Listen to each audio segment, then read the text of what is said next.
인생 후반전에 들어서며 많은 사람들이 이전과는 다른 종류의 불안을 느끼기 시작합니다. 특별한 불행이 생긴 것도 아닌데 마음 한쪽이 텅 빈 듯 허전해지고 이유 없이 흔들립니다.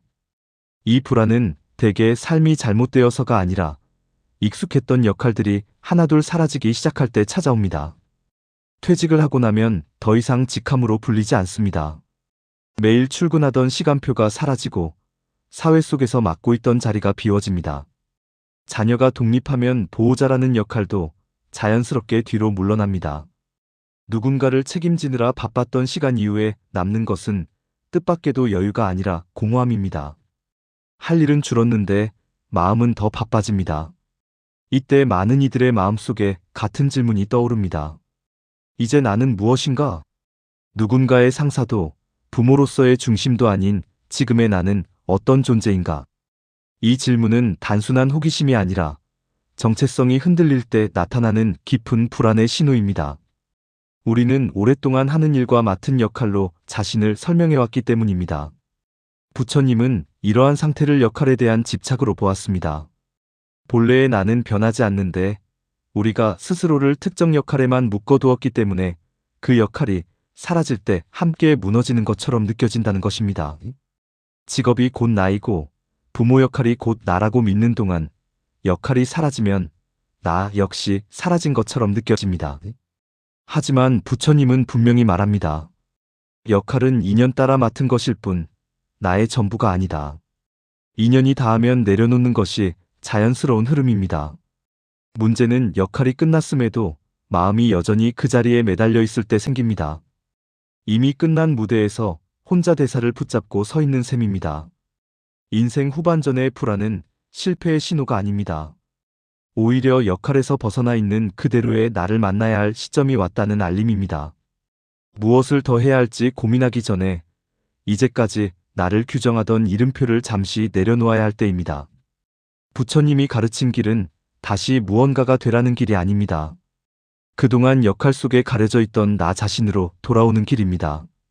인생 후반전의 불안은 그 출발점에 서 있다는 조용한 신호일지도 모릅니다. 인생 후반전에 들어서며 가장 먼저 기억해야 할 한 가지가 있습니다. 인생은 더 이상 전반전처럼 살 수 없다는 사실입니다. 문제는 많은 사람들이 이 변화를 머리로는 알면서도 마음과 삶의 방식은 여전히 예전 속도에 머물러 있다는 점입니다. 이 간극에서 후반전의 괴로움이 시작됩니다. 전반전의 삶은 쌓아 올리는 시간이었습니다. 체력으로 버티고 속도로 앞서며 관계에서도 중심에 서야 했습니다. 무언가를 더 가져야 안심이 되었고 멈추면 뒤처질 것 같았습니다. 그 방식은 분명 그 시기에는 필요했고 효과도 있었습니다. 하지만 후반전에도 같은 전략을 쓰려 할 때 삶은 자꾸만 삐걱거리기 시작합니다. 가장 먼저 달라지는 것은 체력입니다. 예전처럼 밤을 새우고 무리하면 회복이 더뎌집니다. 몸은 이미 속도를 줄이자고 신호를 보내는데 마음만 여전히 전력 질주를 요구합니다. 이때 생기는 피로는 단순한 육체의 문제가 아니라 변화를 받아들이지 못한 마음의 저항입니다. 관계도 달라집니다. 전반전에는 넓은 관계망이 힘이 되었지만 후반전에는 얕고 많은 관계가 오히려 부담이 됩니다. 모든 인연을 예전처럼 붙잡으려 할수록 마음은 더 소모됩니다. 관계의 양이 아니라 깊이가 필요해지는 시기인데 여전히 예전의 나를 증명하려는 태도가 괴로움을 키웁니다. 삶의 속도 역시 변합니다. 빠르게 결정하고 즉각 반응하던 방식은 점점 피로를 남깁니다. 후반전의 삶은 속도를 늦추지 않으면 의미를 느끼기 어렵습니다. 그런데도 멈추면 쓸모없어질 것 같다는 두려움이 우리를 계속 달리게 만듭니다. 부처님은 고통이 생기는 이유를 이렇게 설명합니다. 변한 조건 위에서 변하지 않으려 할 때 괴로움이 생긴다. 이미 계절이 바뀌었는데도 여름 옷을 고집하면 춥듯 삶의 국면이 달라졌는데도 예전 방식을 붙잡으면 마음이 시립니다. 내려놓지 않으면 괴로운 이유는 단순합니다. 지금의 나에게 맞지 않는 무게를 계속 들고 있기 때문입니다. 후반전의 삶은 더 많이 하라고 요구하지 않습니다. 덜어내고 느슨해지고 바꾸라고 말합니다. 인생 후반전은 포기하는 시간이 아니라 방식을 바꾸는 시간입니다. 전반전의 나를 부정하라는 뜻이 아닙니다. 그때의 방식은 충분히 다했고, 이제는 다른 지혜가 필요하다는 뜻입니다. 이 사실을 받아들이는 순간, 후반전의 삶은 비로소 숨을 쉬기 시작합니다. 인생 후반전에 접어들며 많은 사람들이 은근히 마음속에 품는 생각이 있습니다. 이제는 내려오는 길이다. 나는 점점 사라지는 중이다라는 인식입니다. 늙음은 쇠퇴이고 노년은 남은 힘을 정리하는 시간이라는 시선이 우리 안에 깊이 자리 잡고 있습니다. 하지만 부처님은 노년을 그렇게 보지 않았습니다. 오히려 노년을 인간이 가장 성숙해질 수 있는 시기로 바라보았습니다. 불교에서 늙음은 실패의 증거가 아닙니다. 늙음은 누구도 피해갈 수 없는 자연의 흐름이며 수행의 관점에서는 오히려 중요한 전환점입니다. 부처님은 생로병사를 고통의 진실로 설했지만 그것은 절망을 말하기 위함이 아니라 현실을 바로 보게 하기 위함이었습니다. 늙는다는 사실을 부정하지 않고 직면할 때 비로소 삶의 본질을 볼 수 있기 때문입니다. 젊음의 시절은 외부를 향해 에너지가 쏠립니다. 성취, 경쟁, 증명, 확장이 삶의 중심이 됩니다. 하지만 노년은 다릅니다. 더 이상 바깥에서 답을 찾기보다 안으로 돌아볼 수 있는 힘이 생기는 시기입니다. 불교에서는 이것을 퇴보가 아니라 방향 전환으로 봅니다. 바깥으로 달리던 발걸음이 멈추고 마음이 자신을 향해 돌아오는 시간입니다. 부처님이 본 늙음의 가치는 줄어들며 있지 않습니다. 오히려 불필요한 것이 떨어져 나가는 과정입니다. 욕심, 비교, 과도한 역할의식, 인정받아야 한다는 집착이 하나씩 힘을 잃습니다. 이것은 상실이 아니라 정리입니다.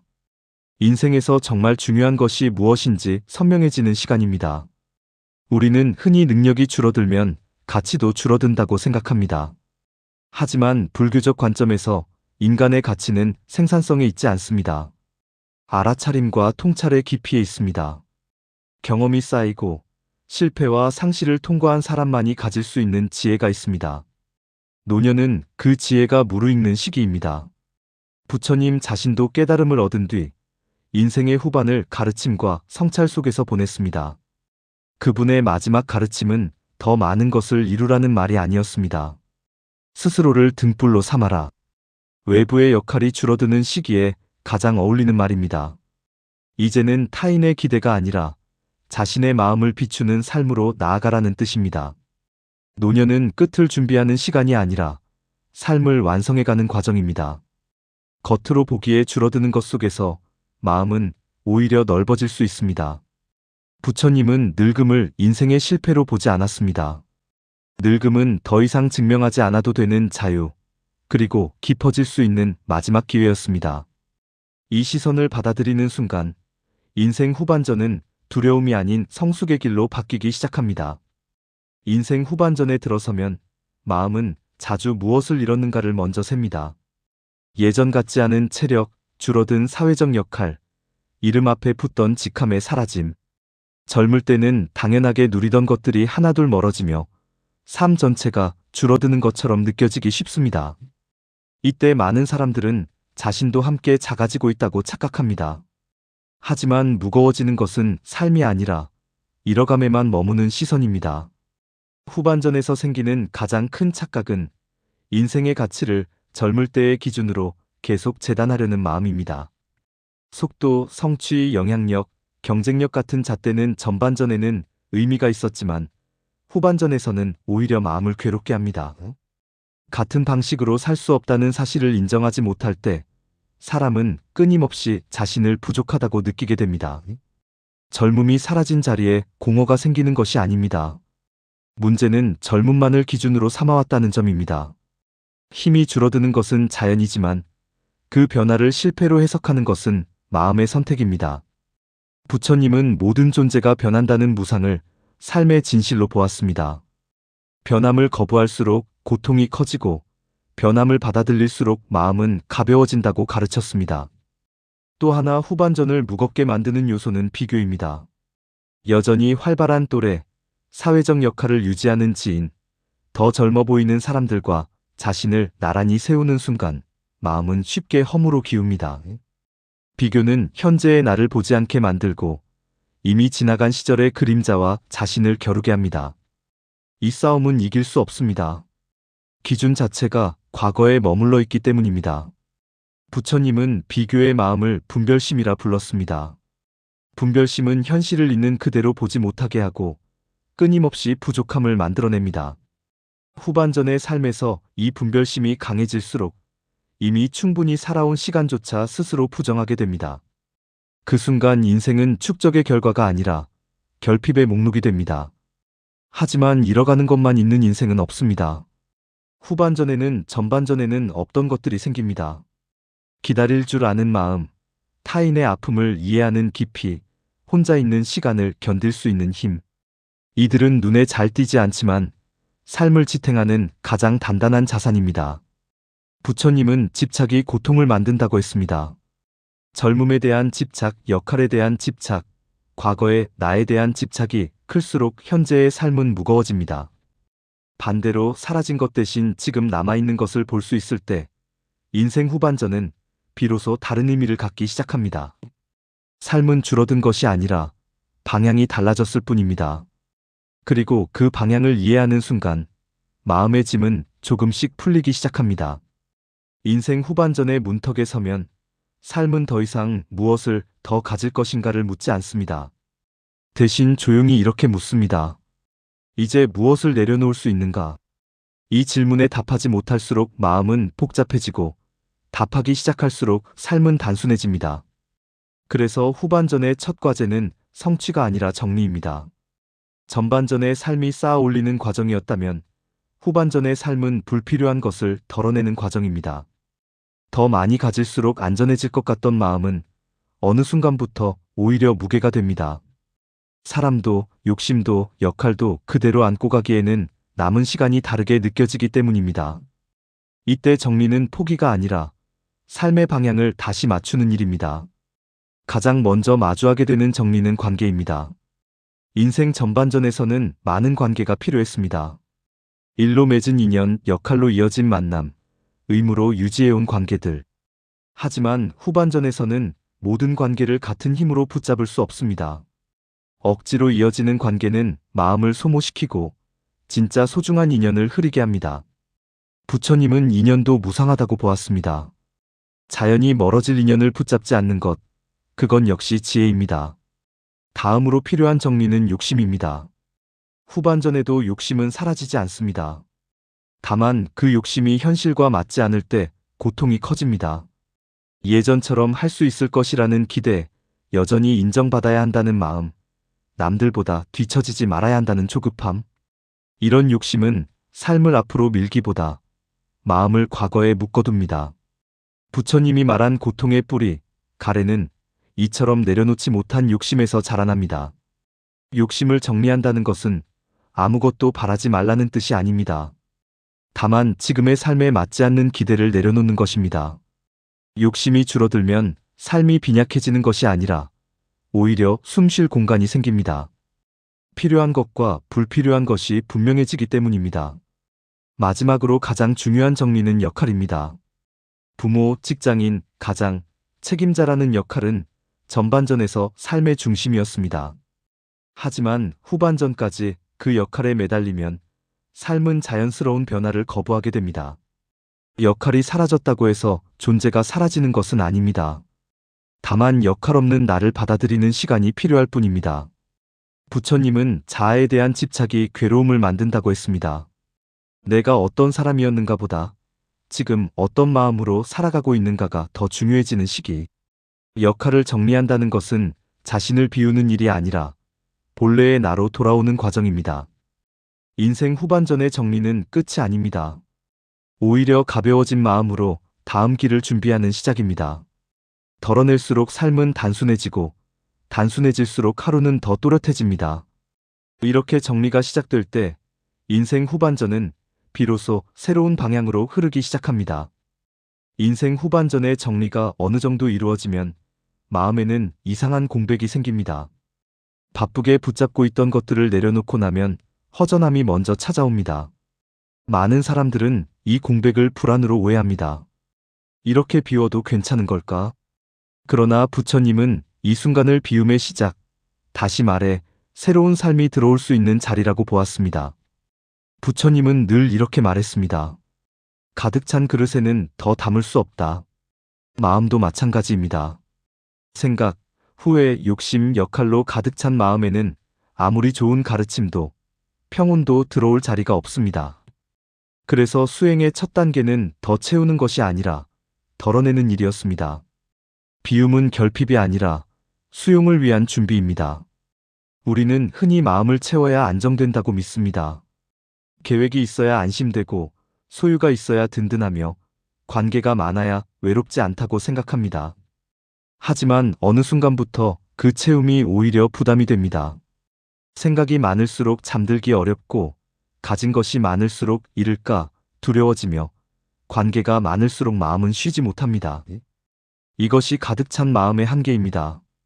부처님이 말한 비움은 모든 것을 버리라는 말이 아닙니다. 필요 없는 것을 붙잡고 있는 습관을 내려놓으라는 뜻입니다. 이미 끝난 일에 대한 후회, 아직 오지 않은 일에 대한 걱정, 증명하지 않아도 되는 자존심, 이제는 내려놓아도 될 기대들. 이런 것들이 마음의 자리를 차지하고 있을 때 현재의 삶은 들어오지 못합니다. 비움이 필요한 이유는 단순합니다. 삶은 계속 변하는데 마음이 과거에 머물러 있으면 현재를 살 수 없기 때문입니다. 인생 후반전은 더 빠르게 가는 시기가 아니라 더 깊이 느끼는 시기입니다. 하지만 마음이 가득 차 있으면 느낄 틈이 없습니다. 비워야 비로소 하루의 온도, 한 사람의 말, 작은 평온이 스며듭니다. 비움은 갑작스러운 결단으로 이루어지지 않습니다. 조금씩 알아차리며 내려놓는 과정입니다. 이 생각이 지금 나에게 필요한가? 이 걱정이 삶을 살리는가를 스스로에게 묻는 일. 그렇게 하나씩 내려놓을 때 마음에는 조용한 공간이 생깁니다. 그 공간에서 사람들은 처음으로 느낍니다. 비워서 불안해진 것이 아니라 비워서 숨쉬게 되었다는 것을. 부처님이 말한 비움은 비어있음이 아니라 삶이 다시 들어올 수 있도록 문을 여는 일입니다. 그리고 그 문이 열릴 때 인생 후반전은 더 이상 줄어드는 시간이 아니라 새롭게 채워지는 시간이 됩니다. 인생 후반전에 접어들면 많은 사람들이 묻습니다. 이제 무엇을 더 해야 할까? 하지만 부처님은 전혀 다른 질문을 던졌습니다. 무엇을 내려놓을 수 있는가? 후반전의 삶은 더 채워서 완성되는 시간이 아니라 불필요한 것을 덜어내며 본질에 가까워지는 시간이라는 것입니다. 이 지점에서 부처님이 말한 비움이 시작됩니다. 우리는 평생 마음을 채우는 방식으로 살아왔습니다. 역할을 쌓고 책임을 늘리고 성과와 관계로 자신을 증명해왔습니다. 그 과정에서 마음은 점점 무거워졌지만 그것이 당연하다고 여겼습니다. 그러나 인생 후반전이 되면 그동안 채워온 것들이 더 이상 힘이 되지 않고 짐이 되는 순간을 맞이합니다. 이때 비로소 가득 찬 마음의 한계가 드러납니다. 가득 찬 마음은 겉으로 보기엔 든든해 보이지만 실제로는 새로운 것을 받아들이지 못합니다. 이미 생각으로 가득 차 있기에 다른 관점을 들을 수 없고 과거의 기억으로 가득 차 있기에 지금의 삶을 느낄 수 없습니다. 후회, 걱정, 비교, 미련이 마음을 채우고 있을수록 현재는 설 자리를 잃습니다. 부처님은 이것을 이미 가득 차 있어 고통이 반복되는 상태라고 보았습니다. 그래서 부처님은 말했습니다. 내려놓아야 들어온다. 평온은 억지로 끌어오는 것이 아니라 자리를 내줄 때 저절로 들어온다고 말입니다. 비움은 무언가를 잃는 행위가 아니라 막고 있던 것을 치우는 일입니다. 창문을 열어야 바람이 들어오듯 마음의 짐을 내려놓아야 삶의 숨결이 다시 흐르기 시작합니다. 비움이 필요한 이유는 분명합니다. 인생 후반전은 속도가 아니라 방향이 중요하기 때문입니다. 더 빨리 가는 삶은 이미 지나갔고 이제는 어디에 마음을 두고 살아갈지가 핵심이 됩니다. 그런데 마음이 과거의 역할과 성취에 묶여 있으면 현재의 삶을 살 수 없습니다. 비움은 후반전의 삶을 현재로 돌려놓는 작업입니다. 부처님이 말한 비움은 극단적인 단절이 아닙니다. 모든 것을 버리고 산속으로 들어가라는 뜻도 아닙니다. 지금의 나에게 더 이상 필요하지 않은 집착을 알아차리고 거기서 한 발 물러나는 태도입니다. 내려놓을 수 있는 만큼만 내려놓아도 마음은 놀랍도록 가벼워집니다. 그 가벼움 속에서 사람들은 깨닫게 됩니다. 비워서 허전해진 것이 아니라 비워서 비로소 삶이 들어오기 시작했다는 사실을. 부처님이 말한 비움의 시작은 끝이 아니라 인생 후반전이 제대로 열리는 첫문입니다. 인생 후반전에 들어서며 가장 크게 흔들리는 관계는 자녀와의 관계입니다. 전반전에서 부모의 역할은 분명했습니다. 보호하고 가르치고 대신 결정해주는 존재였습니다. 하지만 후반전에도 그 역할을 그대로 붙잡고 있으면 관계는 점점 무거워집니다. 부처님은 이를 역할 집착이 만들어내는 또 다른 고통이라고 보았습니다. 자녀를 위한다는 마음이 어느 순간부터는 놓지 못하는 마음으로 바뀌기 때문입니다. 많은 부모가 말합니다. 아직도 걱정돼서 그래. 그러나 그 걱정의 깊이를 들여다보면 자녀의 살보다 부모 자신의 불안이 더 크게 자리한 경우가 많습니다. 자녀가 잘 살지 못하면 부모의 역할이 실패한 것처럼 느껴지고 자녀의 선택이 마음에 들지 않으면 자신의 삶까지 흔들립니다. 이때 관계는 보호가 아니라 통제가 됩니다. 부처님이 말한 집착은 바로 이 지점에서 시작됩니다. 후반전의 부모 역할은 보호에서 존중으로 옮겨가야 합니다. 보호는 대신 짊어지는 것이지만 존중은 스스로 살아갈 힘을 믿어주는 태도입니다. 자녀의 삶을 대신 살아줄 수 없다는 사실을 받아들이는 순간 부모의 마음은 조금씩 가벼워집니다. 이것은 무책임이 아니라 관계의 성숙입니다. 붙잡을수록 관계가 멀어지는 이유는 단순합니다. 자녀는 이미 자신만의 삶을 살고 있는데 부모의 마음만 과거에 머물러 있기 때문입니다. 계속해서 조언하고 간섭하고 방향을 제시하려 들수록 자녀는 마음의 문을 닫습니다. 사랑을 느끼기보다 부담을 느끼게 됩니다. 부처님은 이것을 사랑의 얼굴을 한 가래라고 표현했습니다. 반대로 한 발 물러서면 관계의 공기가 달라집니다. 말수가 줄어들어도 불안하지 않고 연락이 뜸해도 마음이 무너지지 않습니다. 필요할 때 곁에 있어주는 존재로 남을 때 자녀는 오히려 더 자주 마음을 열게 됩니다. 존중받는 관계에서는 신뢰가 자랍니다. 부처님이 말한 중도의 지혜는 자녀와의 관계에서도 그대로 적용됩니다. 지나치게 매달리지도 완전히 외면하지도 않는 길. 사랑하되 소유하지 않는 태도입니다. 후반전의 부모는 더 이상 앞에서 끌어주는 사람이 아니라 뒤에서 조용히 지켜보는 사람입니다. 이 역할 전환을 받아들이는 순간 부모의 삶도 다시 자기 자리로 돌아옵니다. 자녀에게 쏠려있던 마음이 서서히 자신에게로 돌아오고 관계는 부담이 아닌 연결이 됩니다. 인생 후반전에서 자녀와의 관계가 바뀔 때 비로소 부모의 삶도 함께 가벼워지기 시작합니다. 인생 후반전에 접어들면 많은 이들이 가장 두려워하는 감정이 바로 외로움입니다. 가족의 역할이 줄어들고 사회적 관계가 느슨해질수록 혼자 있는 시간이 늘어나기 때문입니다. 우리는 외로움을 실패의 신호처럼 여겨왔습니다. 사람이 줄어들면 삶도 비어간다고 믿어왔기 때문입니다. 그러나 부처님은 외로움을 피해야 할 대상이 아니라 제대로 마주해야 할 마음의 상태로 보았습니다. 먼저 구분해야 할 것이 있습니다. 고독과 외로움은 같지 않습니다. 외로움은 관계가 없어서 생기는 감정이 아니라 자기 자신과 연결되지 않았을 때 생기는 허기입니다. 반면 고독은 혼자 있으면서도 마음이 무너지지 않는 상태입니다. 사람 수가 아니라 마음의 방향이 그 차이를 만듭니다. 부처님은 수행자들에게 종종 홀로 있으라고 가르쳤습니다. 그것은 세상과 단절하라는 말이 아니라 자기 마음과 함께 머무를 수 있는 힘을 기르라는 뜻이었습니다. 후반전에 혼자 있는 시간은 비어있는 시간이 아닙니다. 오히려 전반전에서는 허락되지 않았던 시간입니다. 그동안 우리는 늘 누군가의 역할로 살았습니다. 부모, 직장인, 가장, 책임자. 혼자 있는 순간조차도 생각과 걱정으로 가득 차 있었습니다. 이제 역할이 줄어들자 비로소 빈 공간이 생겼고 우리는 그 공간을 외로움이라고 오해합니다. 부처님은 이 시간을 자기와 다시 만나는 자리라고 보았습니다. 홀로 있음은 쓸쓸함이 아니라 소음이 사라진 상태입니다. 누군가에게 맞추지 않아도 되고 증명하지 않아도 되는 시간입니다. 처음에는 불안합니다.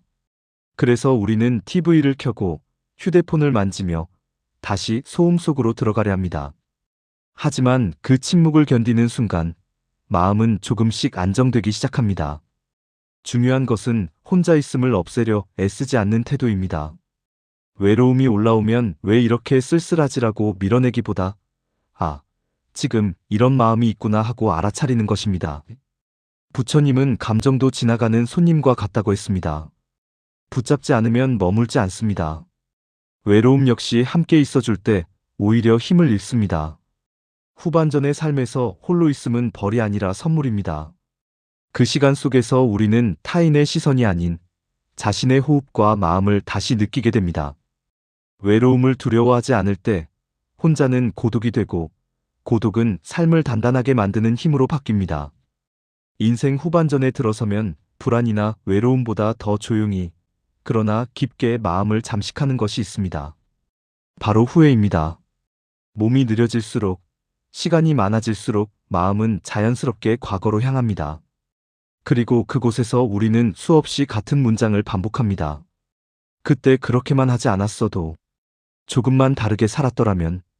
처음엔 반성처럼 보이지만 시간이 지날수록 후회는 현재를 잡아당기는 족쇄가 됩니다. 부처님은 이 마음의 상태를 이미 사라진 것에 집착하는 또 다른 가래라고 보았습니다. 존재하지 않는 과거를 붙잡느라 지금 남아있는 삶을 보지 못하게 만드는 힘이기 때문입니다. 후회가 괴로운 이유는 그것이 바꿀 수 없는 것을 대상으로 삼기 때문입니다. 과거는 이미 지나갔고 그때의 나는 지금의 내가 아닙니다. 그럼에도 우리는 현재의 기준으로 과거의 선택을 재판합니다. 당시의 조건, 지식, 상황은 모두 무시한 채 말입니다. 그래서 후회는 늘 불공정합니다. 그리고 그 불공정한 판단을 가장 약한 대상인 나 자신에게 내립니다. 부처님은 괴로움의 뿌리를 지나간 것과 아직 오지 않은 것에 머무는 마음에서 찾았습니다. 후회는 그 중에서도 과거에 마음을 묶어두는 대표적인 형태입니다. 문제는 기억이 아니라 그 기억에 매달리는 태도입니다. 기억은 자연스럽게 떠오를 수 있습니다. 그러나 그 위에 왜 나는 그랬을까라는 이야기를 덧붙이는 순간 고통은 시작됩니다. 후회를 내려놓는 첫걸음은 과거를 미화하거나 지우는 것이 아닙니다. 있는 그대로 바라보는 것입니다. 그때의 나는 그만큼 알고 그만큼 선택했다. 이 문장을 마음속에서 반복해보는 것만으로도 후회의 힘은 약해집니다. 이는 자기 합리화가 아니라 자기 이해입니다. 부처님의 가르침은 늘 자신을 정죄하지 말라는 데서 출발합니다. 또 하나 중요한 점은 후회를 교훈으로 바꾸려 애쓰지 않아도 된다는 사실입니다. 우리는 늘 이 후회를 통해 뭔가를 배워야 한다고 생각하지만 인생 후반전에는 배움보다 놓아줌이 더 중요할 때가 많습니다. 이미 충분히 살아왔고 충분히 애써왔기 때문입니다. 후반전의 삶은 과거를 고쳐 쓰는 시간이 아니라 과거와 화해하는 시간입니다. 후회를 내려놓는 순간 비로소 현재가 다시 살아 움직이기 시작합니다. 그리고 부처님이 말한 평온은 바로 그 자리에 조용히 찾아옵니다. 후회를 내려놓았다면 그 다음으로 마주해야 할 과제가 있습니다. 바로 지금 이 순간으로 돌아오는 일입니다. 인생 후반전에서 많은 분들이 시간을 얼마 남았는가로 계산하기 시작합니다. 몇 년이 남았는지, 무엇을 더 해야 하는지, 늦은 것은 아닌지. 그러나 부처님은 시간의 길이가 아니라 지금의 마음 상태가 삶의 깊이를 결정한다고 보았습니다. 우리가 괴로운 이유는 시간이 부족해서가 아니라 남은 시간을 끊임없이 줄 세우기 때문입니다. 이 나이에 이건 너무 늦은 거 아닐까? 이제 와서 무슨 의미가 있을까? 이런 생각은 현재를 살고 있는 듯 보이지만 사실은 미래의 기준으로 지금을 평가하고 있는 상태입니다. 그렇게 되면 지금 이 순간은 늘 불충분해지고 마음은 어디에도 머물지 못합니다. 부처님이 강조한 것은 미래를 없애라는 말이 아니었습니다. 계획은 하되 마음까지 앞당겨 살지 말라는 뜻이었습니다. 미래는 준비의 대상이지 거주의 장소가 아닙니다. 그러나 많은 사람들은 아직 오지도 않은 시간에 미리 가서 걱정하고 불안해하고 스스로를 다그칩니다. 그 결과 지금 숨쉬고 있는 이 순간은 늘 뒷전으로 밀려납니다. 지금 여기를 산다는 것은 거창한 수행이 아닙니다. 숨을 들이마시고 내쉬는 것을 알아차리는 것, 걷고 있다면 걷고 있음을 느끼는 것, 누군가의 말을 들을 때 그 말을 온전히 듣는 것. 부처님은 이런 평범한 순간들을 가장 깊은 수행의 자리로 보았습니다. 특별한 장소나 긴 시간이 필요한 것이 아니라 이미 주어진 순간을 놓치지 않는 태도가 필요할 뿐입니다. 인생 후반전의 지금은 무언가를 증명해야 할 시간이 아닙니다. 더 잘 살아야 한다는 압박도, 뒤처지지 말아야 한다는 경쟁도 내려놓아도 되는 시기입니다. 그 대신 지금 이 순간을 충분히 사는 연습을 시작하는 시간입니다. 마음이 현재에 머물 때 삶은 갑자기 단순해지고 불안은 힘을 잃습니다. 부처님은 말했습니다. 과거에 머물지 말고 미래를 갈망하지 말며 지금을 분명히 보라. 인생 후반전의 진짜 자유는 남은 시간을 계산하지 않는 데서 시작됩니다. 지금 여기, 이 순간을 살고 있다는 사실만으로도 이미 삶은 충분히 깊어질 수 있습니다. 지금 이 순간에 머무는 법을 배웠다면 인생 후반전에서 자연스럽게 떠오르는 질문이 있습니다. 이제 나는 어떻게 수행해야 하는가? 많은 분들이 수행을 떠올리면 더 부지런히, 더 엄격하게 자신을 몰아붙여야 한다고 생각합니다. 그러나 부처님이 말한 노년의 수행은 젊을 때와는 전혀 다른 방향을 가리킵니다. 더 열심히가 아니라 더 깊게입니다. 젊은 시절의 수행이 노력과 인내의 축적이었다면 노년의 수행은 통찰과 내려놓음의 시간입니다. 부처님은 수행을 하나의 경쟁으로 보지 않았습니다. 누가 더 오래 앉아 있는지, 누가 더 많은 경전을 외우는지, 누가 더 바르게 사는지 비교하는 순간 수행은 이미 길을 잃습니다. 노년의 마음은 이제 증명할 것이 아니라 이해해야 할 자리에 와 있습니다. 많은 어르신들이 스스로를 책망합니다. 예전보다 집중이 안 된다. 마음이 쉽게 흔들린다. 하지만 부처님의 가르침에서는 이것이 실패가 아닙니다. 오히려 노년의 흔들림은 마음의 작동을 더 또렷하게 볼 수 있는 기회입니다. 젊을 때는 힘으로 눌렀던 생각과 감정들이 이제는 있는 그대로 드러나기 때문입니다. 수행은 그것을 없애는 일이 아니라 그 모습을 분명히 보는 것입니다. 노년의 수행은 조용합니다. 겉으로 드러나는 성취도 적고 눈에 띄는 변화도 크지 않습니다. 그러나 그 안에서는 큰 전환이 일어납니다. 화가 올라와도 왜 이러지라고 다그치기보다 이런 마음이 일어나는구나 하고 바라보는 힘. 외로움이 찾아와도 밀어내지 않고 함께 앉아 있을 수 있는 여유. 이것이 부처님이 말한 깊어지는 수행의 모습입니다. 또 하나 중요한 점은 노년의 수행은 삶과 분리되지 않는다는 것입니다. 따로 시간을 내지 않아도 됩니다.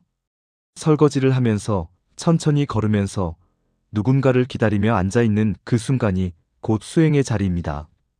마음을 바꾸려 애쓰지 않고 지금의 마음을 알아차리는 것. 이것이 조용하지만 가장 강력한 공부입니다. 부처님은 수행의 끝을 고요한 마음으로 설명했습니다. 소리가 사라진 고요가 아니라 소리 속에서도 흔들리지 않는 고요입니다. 인생 후반전의 수행은 바로 이 지점으로 우리를 이끕니다. 더 애쓰지 않아도 괜찮은 자리, 더 잘하려 하지 않아도 충분한 자리. 조용히, 그러나 분명하게 마음을 닦아가는 길. 그것이 부처님이 말한 노년의 수행입니다. 깊어지는 수행의 자리에 들어서면 인생 후반전에서 바라보는 행복의 얼굴도 달라집니다. 우리는 흔히 행복을 큰 사건으로 생각해왔습니다. 성공, 성취, 누군가에게 인정받는 순간들. 그러나 부처님은 인생이 무르익을수록 행복은 오히려 작아지고 조용해진다고 말합니다. 후반전의 행복은 크지 않습니다. 대신 오래갑니다. 젊은 시절의 행복이 흥분과 상승의 감정이었다면 후반전의 행복은 잔잔한 안정감에 가깝습니다. 특별한 날이 아니라 아무 일 없는 하루가 무사히 지나갔다는 사실에서 마음이 놓이는 상태입니다. 부처님은 이것을 족함을 아는 마음, 즉 지족이라 불렀습니다. 더 얻지 않아도 괜찮다는 감각, 지금 이만하면 충분하다는 마음입니다.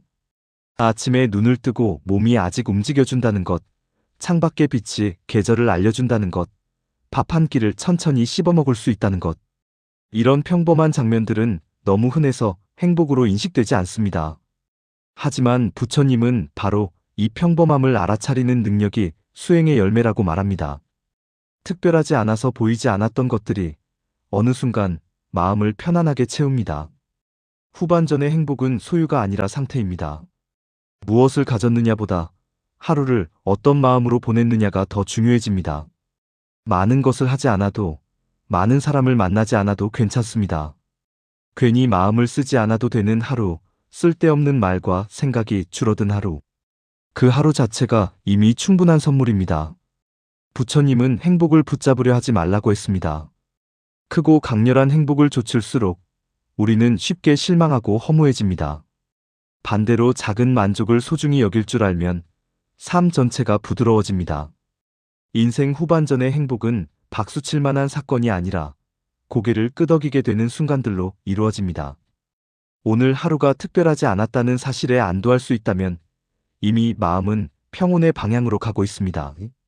부처님이 전한 후반전의 행복은 바로 그 자리에서 시작됩니다. 크지 않지만 흔들리지 않는 행복, 작지만 깊게 스며드는 만족. 그것이 인생 후반전이 우리에게 건네는 가장 현실적인 기쁨입니다. 작고 잔잔한 행복을 알아차리기 시작할 때 우리는 자연스럽게 삶의 끝을 떠올리게 됩니다. 인생 후반전에서 죽음은 더 이상 먼 이야기가 아닙니다. 그래서 많은 사람들은 이 주제를 피하려 합니다. 불길하고 생각할수록 우울해질 것 같기 때문입니다. 그러나 부처님은 정반대로 말합니다. 죽음을 외면할수록 삶은 흐릿해지고 죽음을 바라볼수록 삶은 선명해진다고 했습니다.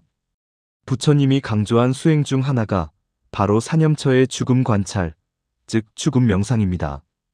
이것은 죽음을 상상하며 공포에 빠지라는 뜻이 아닙니다. 나는 언젠가 반드시 죽는다는 사실을 조용히 인정하는 연습입니다. 이 한 문장을 마음에 두는 순간 삶을 대하는 태도가 달라집니다. 미루던 말, 괜히 미워하던 사람, 중요하지 않은 일에 쓰던 에너지가 자연스럽게 정리되기 시작합니다. 죽음을 생각하면 삶이 어두워질 것 같지만 실제로는 반대입니다. 오늘이 유한하다는 자각은 지금 이 순간을 허투루 쓰지 않게 만듭니다. 부처님은 이를 방일하지 않음이라 불렀습니다. 게으르지 않다는 뜻이 아니라 무의미하게 흘려보내지 않는다는 의미입니다. 오늘 하루가 다시 오지 않는다는 사실을 알 때 우리는 말 한마디, 눈길 하나에도 더 진심을 담게 됩니다. 인생 후반전에서 죽음 명상은 두려움을 키우는 수행이 아닙니다. 오히려 쓸데없는 걱정을 줄이는 수행입니다. 언젠가 끝날 것을 알면 지금 붙잡고 있는 많은 것들이 그리 중요하지 않게 느껴집니다. 체면, 비교, 과거의 후회, 미래에 대한 막연한 불안. 죽음 앞에서는 모두 힘을 잃습니다.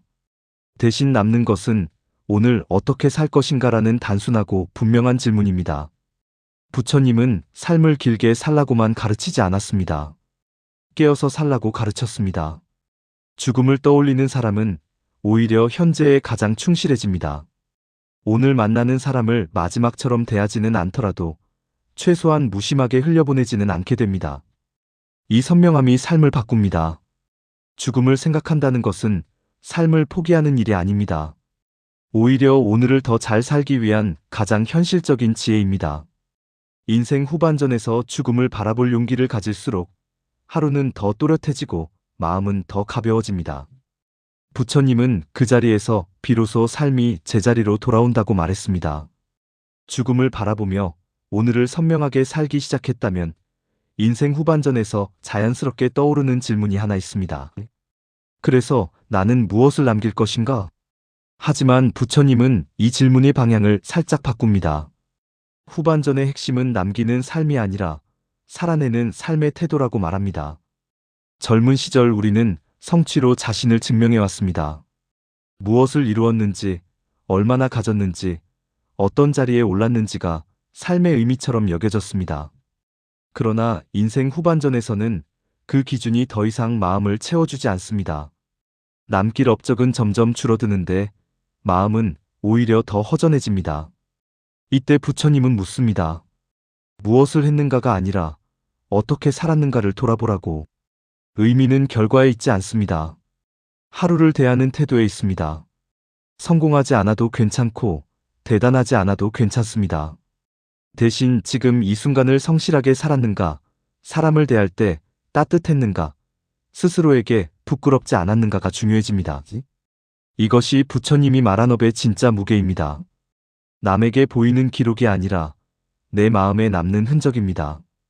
인생 후반전의 의미는 무언가를 남기겠다는 욕심에서 생기지 않습니다. 오히려 그 욕심을 내려놓을 때 드러납니다. 자녀에게 무엇을 물려줄지 고민하기보다 어떤 모습으로 기억될지를 돌아보는 것입니다. 열심히 살았던 사람보다 함께 있으면 편안했던 사람, 말이 적어도 믿음이 갔던 사람으로 남는 것이 더 깊은 의미가 됩니다. 부처님은 삶을 하나의 수행으로 보았습니다. 수행은 성취 경쟁이 아니라 태도의 연습입니다. 일이 잘 풀릴 때도 그렇지 않을 때도 흔들리지 않으려는 마음, 인정받지 못해도 괜히 자신을 깎아내리지 않는 자세, 이것이 인생 후반전에 더 중요해지는 이유입니다. 시간이 많지 않다는 자각은 삶을 조급하게 만들기보다 오히려 본질에 집중하게 합니다. 결국 인생 후반전의 방향은 분명해집니다. 무엇을 남길 것인가가 아니라 오늘을 어떤 마음으로 살아낼 것인가. 부처님은 그 물음에 조용히 답합니다. 의미는 미래에 완성되는 것이 아니라 지금의 태도 속에서 이미 만들어지고 있다고. 이제 이야기를 마치며 우리는 한 걸음 뒤에서 삶을 다시 바라봅니다. 인생 후반전은 끝을 향한 하강이 아니라 속도를 늦추며 방향을 바로잡는 시간입니다. 앞만 보며 달리던 시절에는 보이지 않던 것들이 멈추어 서자 비로소 드러납니다. 바람의 온기, 하루의 길이, 사람의 말투 하나까지도 삶의 일부로 느껴지기 시작합니다. 이것이 후반전의 시작입니다. 처음에는 허전함이 찾아옵니다. 할 일이 줄고 불러주는 곳이 줄어들며 스스로가 작아진 것처럼 느껴집니다. 그러나 부처님은 말합니다. 사라지는 것은 역할이지 삶이 아니라고. 그동안 역할이 가리고 있던 본래의 내가 이제야 숨을 쉬기 시작한다고. 인생 후반전은 비워지는 만큼 진짜 자신이 드러나는 시간입니다. 조급함을 내려놓을 때 마음은 조용해집니다. 아직 해야 할 일이 많다는 생각, 남은 시간이 부족하다는 불안이 잦아들면 삶은 더 이상 싸움이 아닙니다. 잘 살았는지 따지기보다 오늘을 온전히 살았는지를 묻는 삶으로 바뀝니다. 이 변화는 크지 않지만 깊고 화려하지 않지만 오래갑니다. 마지막으로 남는 것은 성과도 소유도 아닙니다. 사람을 대하던 태도, 자신을 대하던 마음, 그리고 하루를 마무리할 때의 평온입니다. 부처님이 전한 삶의 지혜는 결국 여기로 향합니다. 많이 이룬 삶보다 덜 흔들린 삶, 많이 가진 삶보다 많이 내려놓은 삶. 인생 후반전은 늦은 시간이 아니라 가장 정직한 시간입니다. 이제 우리는 알게 됩니다. 잘 살아야 할 이유도 서두를 필요도 없다는 것을, 그저 오늘을 조용히 살아내는 것, 그것으로 충분하다는 것을.